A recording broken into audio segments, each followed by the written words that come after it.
Welcome to the channel.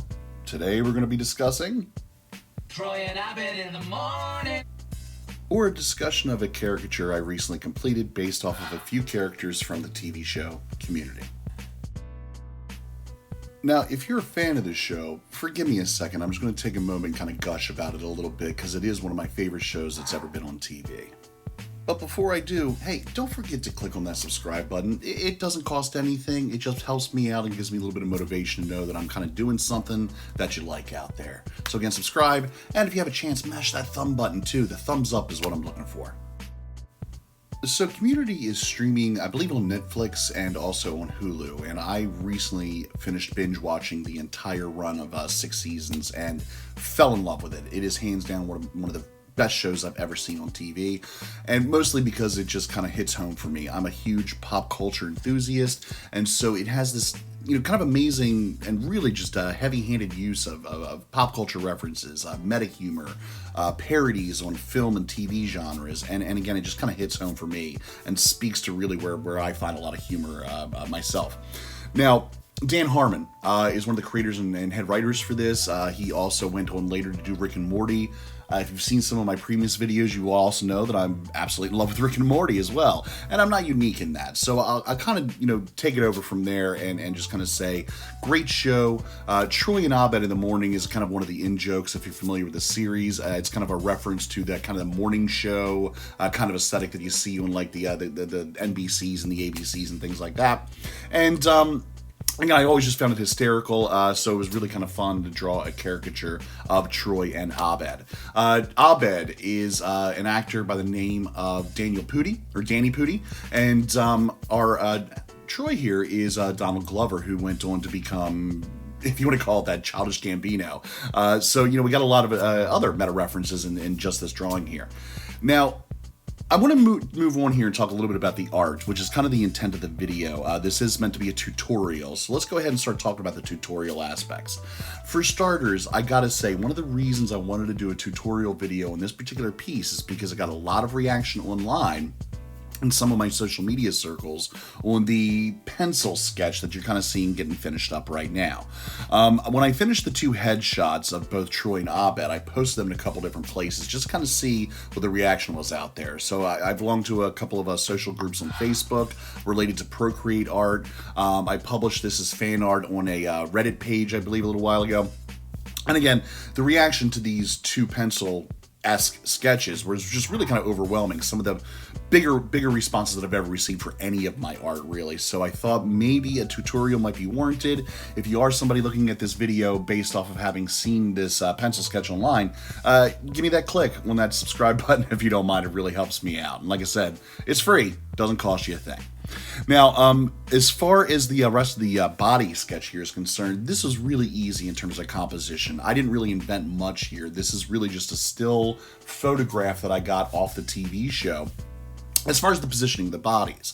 Now, the head sketches, the caricatures of the actual faces, well, that's not necessarily directly of the TV show. It's really more of a combination of several different photos I found of them through just a basic Google search, and just trying to do my best to kind of find something that kind of fit the personality or the emotion I was trying to convey on the page. And, if you're familiar with doing caricatures, you know this. Sometimes one picture just doesn't do it for you. You need like 3 or 4 to kind of get all the kind of elements that you're looking for.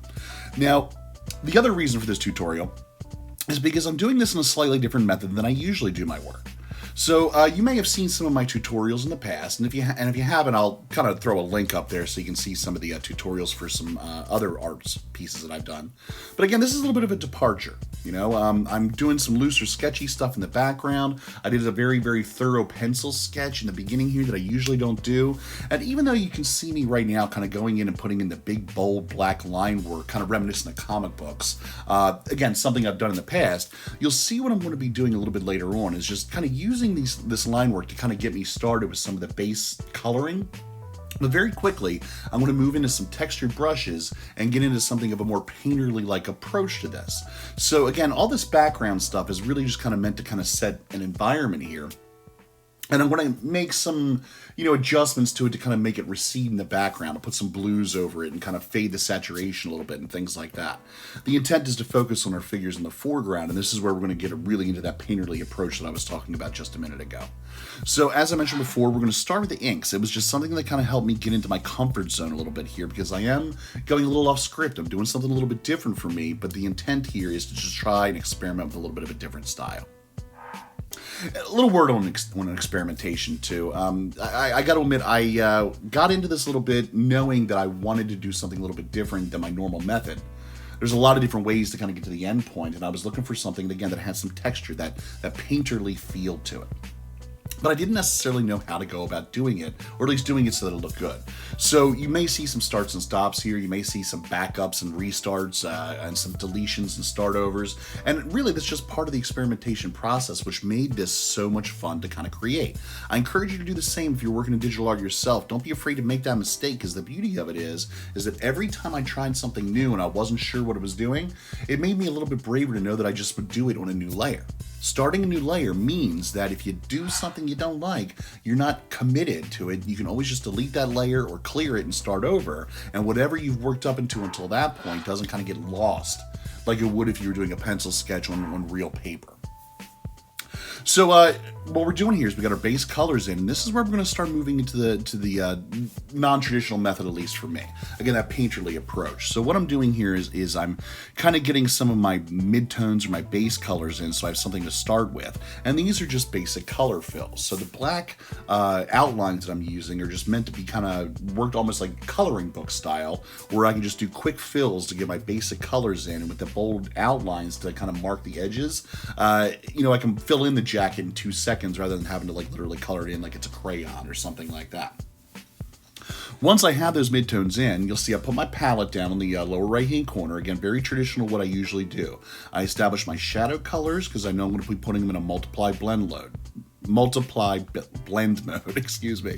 And what I'm using is the 2 left colors there, the kind of bluish gray looking colors. I want cool shadows. My light source would be whatever the light source is in that room, so probably some sort of an overhead fluorescent light, typical of some sort of a public building. And so again, over on the right-hand side, the 2 circles or the 2 round shapes on the right-hand side, in the lower corner, the yellow and the white, those are my lights. And they were going to be set to a hard light blend mode. And you'll see it, I've already kind of started painting some of that in on the shoulders of ABED on the left there. The mugs were also rendered too, so just a word on that really quick before we move on.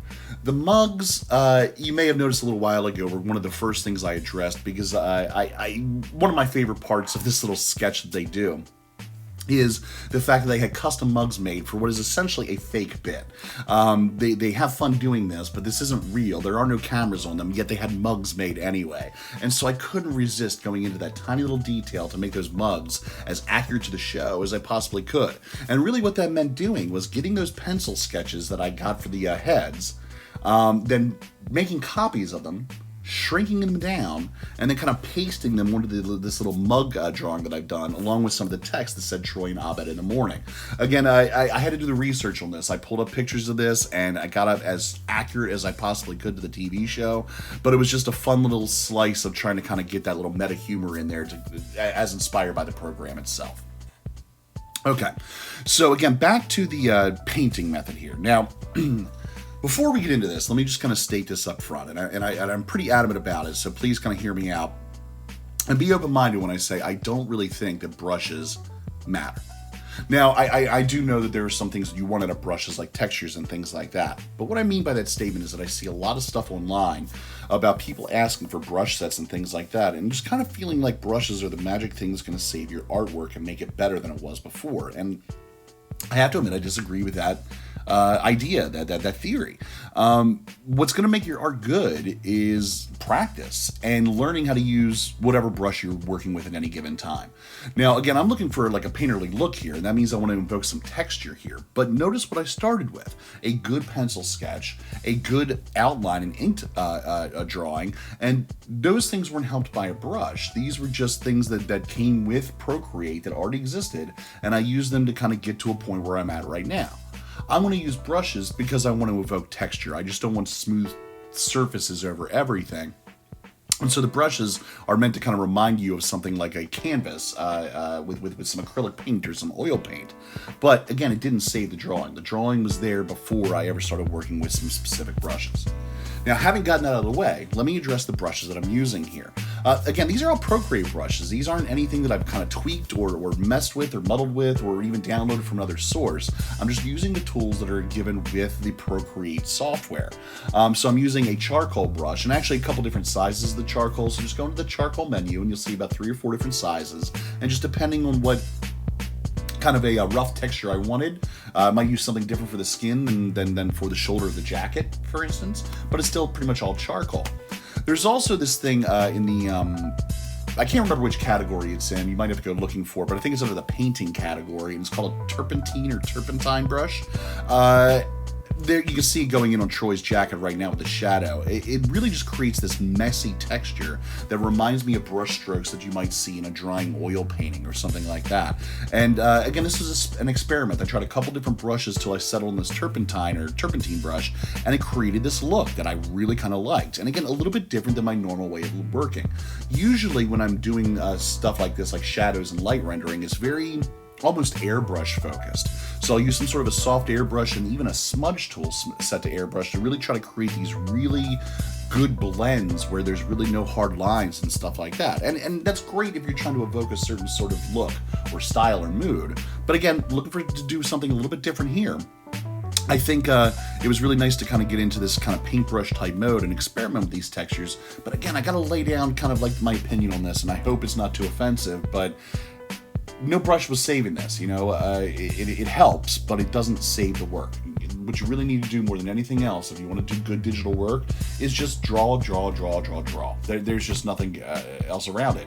It's the practice, it's the building of the muscle memory that's going to make you better. And I can attribute that to the fact that I'm doing stuff like this that I wasn't doing 3-4 months ago. My foray in the digital work has been just under a year now. October, I think, was when I got my tablet and started working in Procreate for the first time. As a matter of fact, the end of October is when I started this channel. So I'm still less than a year into digital artwork, and my work has really progressed quite a bit, leaps and bounds really, from beginning to end in just the space of just a year. And it's mostly because I've been motivated to practice and do more and more drawing based off inspiration I get from TV and etc. Now, something just went by here really quick, and I thought I'd make mention of it in terms of a tutorial and technique here, just something you may want to kind of do on your own if it interests you.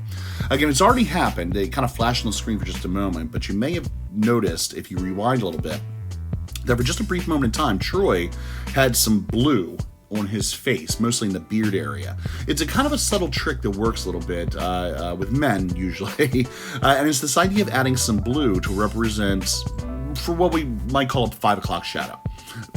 Again, not typically on women, just mostly on men. But the blue is really kind of an interesting thing, because I started with a really true kind of, and you see it going on Danny Putti right now, is that really kind of deep, kind of intense blue.